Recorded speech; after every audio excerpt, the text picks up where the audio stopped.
نظرة حسين عبد عواد waxay ka mid ahayd gabdhihii naftooda u huray dalka Jamhuuriyadda Soomaaliland waxayna hormuud ka ahayd halgankii nafhurka ahaa ee heeryadii cadawga lagu tuuray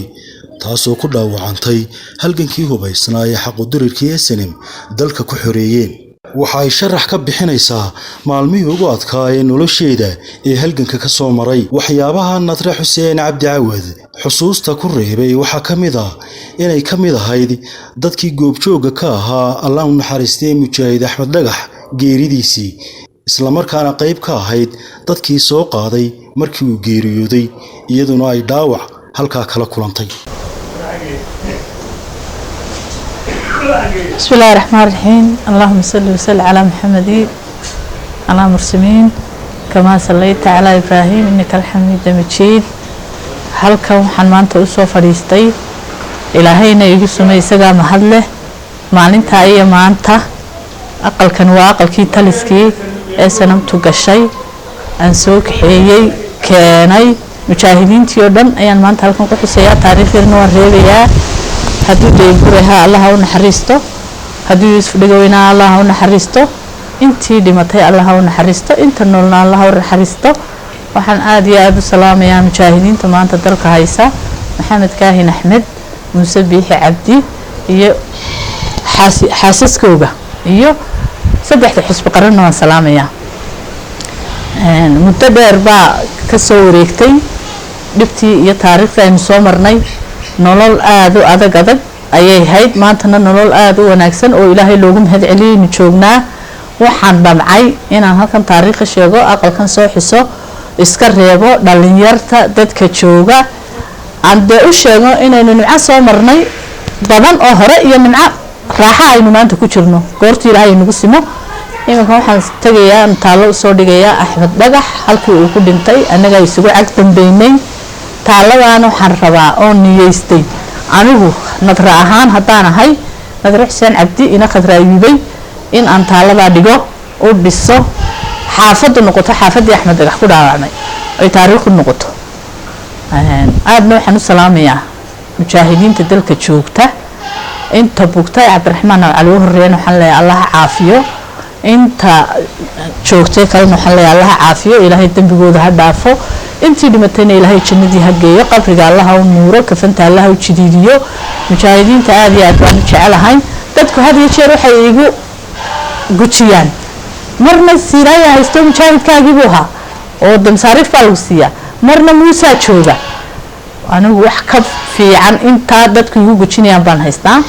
mar haddii qadaadka la isqabanayay labada duhurnimo la isxareynayay xilligan ku dhalay wadankii dhaafay rag la isku xidxilayay hablaha halka lagu faraxmeynayay labada iyo saddexda iyo afarta iyo shanta ilaa intuu waagu ka bariyo hadii la socdo oo xorriyad lagu socdo ilmahaaga halka maanta oo dhan fadhiyo maxaad la fadhidaa la lahayn adiga socdo arooskay mid lagu leeyahay maxaad socotaa lagu lahayn yaani adduun inta ka badan oo hayaa ma jirto Ilaahay waxaynu weydiisanaa kuwii jannada Ilaahay geeyo toobadana Ilaahay ka aqbalo cibaado suuban iyo iimaan qabin Ilaahay baynu weydiisanaa mahadnaq baynu haynaa Ilaahay loogu mahadnaqo loogu shukriyo haddii la garan waayo waxaan maleynayaa inaynu iska daadinayno iska maba daadino Ilaahay nagu ma keenee waxaan soo la hadlayaa laba hadal oranayaa xisbiyada cusub iyo xisbiyada qaranka iyaguna labada xisbi waxaan leeyahay ninka maanta meesha aad ku weeraraysaan ee qofkayga maanta halka fadhiday xaad kale oo kullu xaad beeshay intaan qaba idinkoo qabin dalka dhan kaligii ma intii dhimatay iyo inta joogtay iyo intii dhulka ka raacday baa loo soo halgamay mid baan idin sheegayaa idinku hadda caruuriina meel soo dhiganaysaan baasaboor raaysataan nolol wanaagsan ku nooshihiin inaad shukridaan u baydin wanaagsan maalinkan nin walba samada laga doortaa maalinku Ilaahay idin saarayana ciidiin diidimayso maalinku Ilaahay idin diidana ciidii ku qasbi mayso horta mar walba waxa ka horeysay inaad Ilaahay xaqiisa u jeedaan ku shukri naqdaan ayda waa laqwi waa wax Ilaahay ka qorayo malaa'ikta hadaalimina xusbiyada cusub ee qaranka imika soo baxayna waxa leeyahay Ilaahay waxa idin la qabto wax bilaa rabshada Muusana intii madaxweynaha Muuse Biixi Cabdina waxa leeyahay intii Ilaahay u diibay haday dib ka noqoto haday gadaal ka noqoto haday hore ahaydba isaga Ilaahay oo xukumi kara wixii kale ee aad sugaysaan ee muhiima eedanta dalka Soomaaliland meel kastoo la joogona aad baan u salaamay assalaamu calaykum baan leeyahay in halkan waa goobtii Axmed Dhagax ku dhaawacmay halkan oo joogo goobtii Axmed Dhagax ku dhaawacmay maalinta joog galay waa nus dhinac soconay wuxuu dhacay markaa sida nuu soconay gabadhay halkan laga saareeyay halkii taliskaan ka soo baxnay socodkii baan halkan ku nimid 10 qof baan hayn labadaas sardaal qiisteeda qof waxa kamid ah Kaysa Jaamac waxa kamid ah Axmed Tuur waxa kamid ah Cabdilaahi Askar waxa kamid ah Kabashraaqle walaalkii oo Cabdi Loodanayay waxa kamid ah aniga iyo marxuumka halka markaan marayno iyaduna ay halkaas soo tumay wadadana waxba loo muuqan soo tumay xaga qoladii faqashtii marka wax inta loo dhaxayn bayskeedana wada arkaysa aqalkaasna laga soo toogtay aqalkaas oo jaajuur ahaa ayaa halkaan naga dhacday markay soo ku dhacday halkaas ay kaga dhacday Axmed Dhagax halka markay kaga dhacday dhicidii ugu soo ciiray waxaan moodayay inuu soo dhacay anna markaan sida qabana way ugu dhacday dareenkii aan sida qabatid iska rogtidna waa la dhacay adiga xabad waa ku dhacay aniga xabad waa ugu dhacday markii dambe soo hadana uu soo celiyay anigoo isaga la galgalanay uu soo gaadhay Cabdilaahi Askar oo talayda haya halkaas hadana iga dhacday halkaas iga baxday kadib hadana iga dhacday وأبي تعشيرات أقدر كيسوق بفري.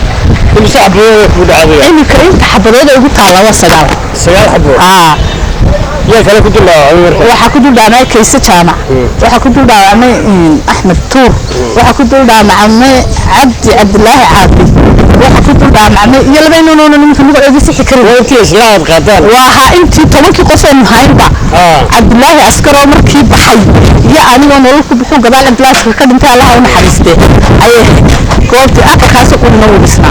ليش أنا برنامج هاي؟ وده كان برنامج بوها. دقيقة عشان نقول عليه. وده كاسو بنداوي على يالي. مركز قاعدتي سوي دبات وتكرر. ها. ودعسة. أنا قلت سيدتي عبد الله عسكر لا المسكت هذا من كيسو جودي. والله محمد دارو ولا محمد عبد الله حسن. عبد الله عسكر مجرد. ومجرد كبعد جيت بعد راس كرت الله سركال كان يجي تشيلنا يا نبغى نشيلني شين كده ما هو كده اسمي شين كده ما نقول حرينا بس بس قبل دي كان بحنا أحمد ده حاجة هو ساخر كي هو واصل يشينها هل كان جيد يبلد يشينها بس